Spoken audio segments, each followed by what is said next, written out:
Hello, I'm Nick, and this is Today in Philosophy of History for Monday, 22 September 2025, and I'm once again coming to you from Dresden.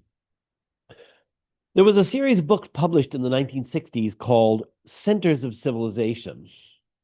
As far as I can tell, this series never included a volume on Dresden during the Augustan Age, but it could well have included such a book. Dresden before the war was called Florence on the Elbe being the Elbe River that runs through the city. Florence is, of course, remembered as a center of many of the greatest minds and the greatest artists of the Renaissance. Different cities flourish at different times in history. The Centers of Civilization volume on Florence, however, is Florence in the age of Dante and not Florence of the Renaissance. Some cities flourished multiple times in their history. There are at least two volumes of the Center of Civilization series on Rome, one called Rome in the Augustan Age, and the other called Rome in the Age of the High Renaissance, the age of Leo X. In the book on Rome in the Augustan Age, the reference is to Caesar Augustus, who decreed that all the world should be taxed, with unanticipated consequences, of course. The title of this episode is Dresden in the Augustan Age, but I'm not referring to Caesar Augustus in this Augustan Age. The Augustan Age is usually a periodization used for literature, and it's usually applied to English literature, the period of Alexander Pope, Jonathan Swift, Joseph Addison, and many others. But in the City Museum of Dresden, I saw the Augustan Age used to refer to the period of Dresden's flourishing during the 18th century, specifically the period from 1694 to 1762.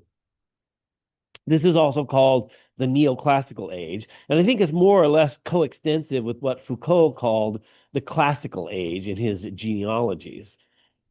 This was when Dresden flourished, and as a result, Dresden is a Baroque city, not a medieval city or Renaissance city, but a Baroque city.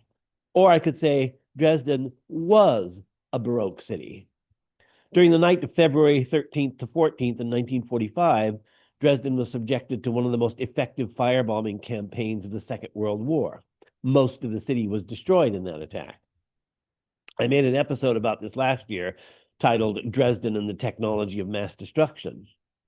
When filmmakers want to convey the destructiveness of the Second World War, they often use footage from a flyover of Dresden shortly after the war, where you can see the extent of the devastation. Dresden at this point was no longer Florence on the Elbe. It was a burned out husk. In my episode from yesterday about the war triptych of Otto Dix, I said that I had a couple of motivations for visiting Dresden. One of these was to see the Dix painting, and the other motivation was to see the reconstruction of the historic center of Dresden. A lot of this reconstruction has been recent, since in the immediate aftermath of the war, the aim was only to build back a functional city and not to engage in historical reconstruction. And in the decades of the GDR, there was some restoration that took place, but little overall. With the reunification of Germany, that began to change. And when I heard that the Frauenkirche was being rebuilt, I was immediately intrigued and I wanted to see the result for myself. While much of the city was rebuilt in a contemporary form, the ruins of the Frauenkirche, the main Protestant church in Dresden, was left as a pile of rubble, a kind of war memorial. It wasn't at all clear that it would be rebuilt someday. It might have remained a pile of rubble and in this form served as a war memorial ever after. Now that I've seen the central place of the Frauenkirche in the Neumarkt, which is now a hub of life with the church being surrounded by cafes and restaurants, it's easy to imagine the desire to reconstruct the church, since as a ruin in the center of the city, it would have felt like an open wound. Cities have handled this problem of reconstruction in many different ways. Warsaw meticulously rebuilt its historical center on the basis of pre-war photographs soon after the war. But outside the historical center, the city was built up with unrelieved gray Stalinist blocks, and the effect was, to be honest, pretty repulsive. The first time I was in Warsaw in 1992, which was not long after the fall of the Berlin Wall, it still felt very much like a Soviet bloc city. When I returned to Warsaw in 2023, the city looked much better, and the reconstructed historical center benefited from this overall improvement to the townscape. Before I went to Warsaw, I visited a number of cities in northern Germany, many of which had been leveled during the war. I think I've mentioned previously that I have a book titled Lost Treasures of Europe, which consists of black and white photographs of historical buildings before they were destroyed in the war. This book came to influence my touring program since I was curious about what had happened since then. This was in 1990, before the internet was a thing, so I really didn't know what I was going to find, and I didn't have up-to-date information. One of the most historically important cities in northern Germany is Hildesheim, and it was leveled during the war. Excuse me. But as with Dresden, some of its art treasures were protected during the war, like the door panels commissioned by Bishop Bernward, which are, in my view, the early medieval counterpart to the baptistry doors by Lorenzo Ghiberti in Florence, and one of the great masterpieces of medieval art. In the immediate aftermath of the war, parts of Hildesheim were built back as historical reconstruction, and parts of it had been built up with modern buildings. A few years before I arrived, some of the modern buildings were pulled down, and the guild halls of the butchers and the bakers were were rebuilt on the original spot, making the town square again a showpiece. Dresden had to wait even longer than Hildesheim to begin its rebuilding in earnest. Dresden has more or less followed the model of Warsaw, rebuilding its historical center while the rest of the city remained modern, although Dresden's rebuilding was effectively a project of the first quarter of the 21st century. Most of the city remains post-war reconstruction, but the historic center, which was before the war an amazing assemblage of monumental Baroque buildings, is now largely rebuilt, and it's impressive. There are few pre-modern cityscapes that give off the vibe of true monumentality. The Barri Gothique of Barcelona, for example, is like this. And as it turns out, Dresden is also like this. Dresden isn't just ornate, it's enormous. If you imagine an early modern commoner trundling his cart into Dresden from the surrounding countryside, he would have been overwhelmed by the scale of the place. And it's still overwhelming today. It would be like a country hick like me going to a big American city, staring up the steel and glass skyscrapers, a gesture that might be described as, tell me you're not in your element without telling me you're not in your element. The noble and monumental proportions of Dresden's historical core tells us that even before the Industrial Revolution, these were wealthy places that it could afford to erect monumental architecture. Referring to a turbulent period in European history 1,000 years earlier, Kenneth Clark had said, quote, all great civilizations in their early stages are based on success in war, unquote.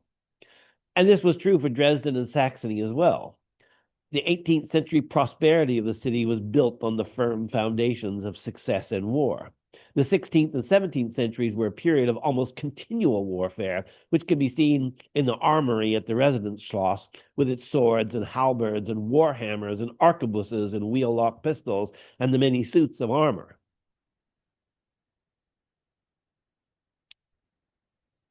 The ceremonial armor is way over the top, and here what Huizinga called historical ideals are very much in evidence, with armor and shields elaborately decorated with ancient motifs of the Roman Emperor Trajan and the consul Titus Manlius Torquatus. We can judge the accuracy of the reconstruction of Dresden by the many paintings from before the war. When I was at the Albertinum, or the Albertinum, however it's pronounced, to see the war triptych of Otto Dix, I was particularly struck by a painting titled View of Dresden at Full Moon by Johann Christian Dahl, which not only shows how the city looked in the 19th century, it also gives a sense of what a major city like Dresden looked like at night before gas or electric lighting, which is something I've always been curious about. Judged by this standard, the reconstruction of Dresden impressed me, and its assemblage of reconstructed historical buildings make a beautiful cityscape that invites pedestrians to wander. Today we have much more wealth, but much of our architecture is hideous.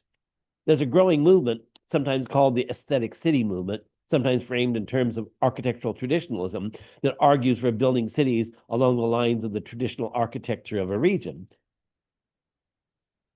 It's possible to do this from scratch, as in the case of Le Plessis-Robinson, a suburb of Paris, or Cayala in Guatemala. And it's also possible to do this by rebuilding a past cityscape. We've seen this unfold slowly over Europe as it has reconstructed its past cityscapes in the wake of 2 world wars. The decisions have been made in different ways at different times, but this is a process that's still unfolding, and it'll probably continue unfolding even when we mark the 100th anniversary of the Second World War. I said that Dresden gives a true and genuine impression of monumentality. This is something quite different from small towns that escaped destruction because they had little industry worth bombing, like, for example, Rothenburg on the Tauber. Some of these preserved small towns are among the most interesting places to visit because poverty and neglect brought them intact into the 21st century. They're beautiful as they are, but it's a beauty that tends toward cuteness. A city built on monumental proportions like Dresden is another matter. Dresden isn't cute, it's inspiring. When we see its monumental buildings, we naturally look up, and I think this gesture is important. There's a remark by Wittgenstein, published in his, although I should say the posthumously published volume, Lectures and Conversations on Aesthetic Psychology and Religious Belief, that seems to me to be relevant. Quote, "It is like saying, I classify works of art in this way. At some, I look up, and at some, I look down. This way of classifying might be interesting. We might discover all sorts of connections between looking up or down at works of art and looking up or down at other things. If we found, perhaps, that eating vanilla ice cream made us look up, we might not attach great importance to looking up," unquote. But in fact, we don't associate looking up with something trivial like eating ice cream.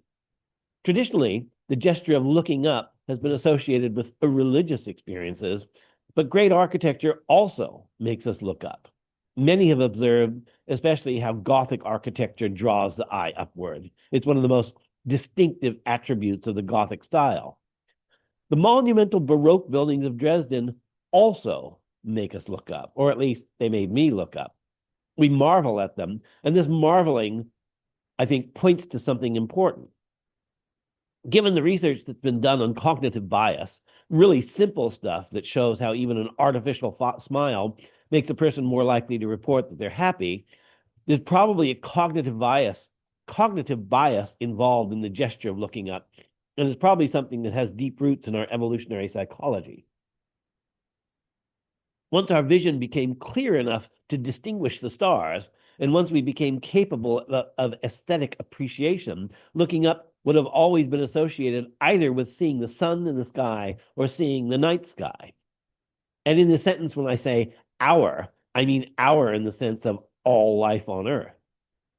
When we look up at the night sky, we see the stars, and all our ancestors would have seen this, and for them, before electric lights, it would have been even more impressive than the night sky is for us.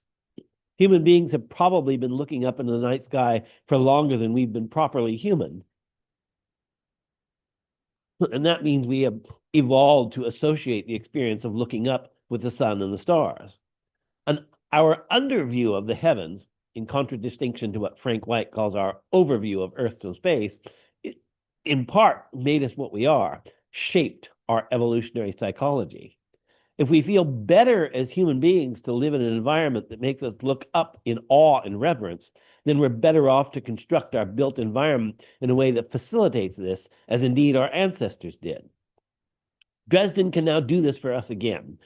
So for all the criticism that can, for all the criticisms that can be made of historical reconstructions, that it's fake, that it's expensive, that it's inauthentic, the feeling of moral aspiration lies on the other side of the argument, and this should carry the day. Thanks for listening.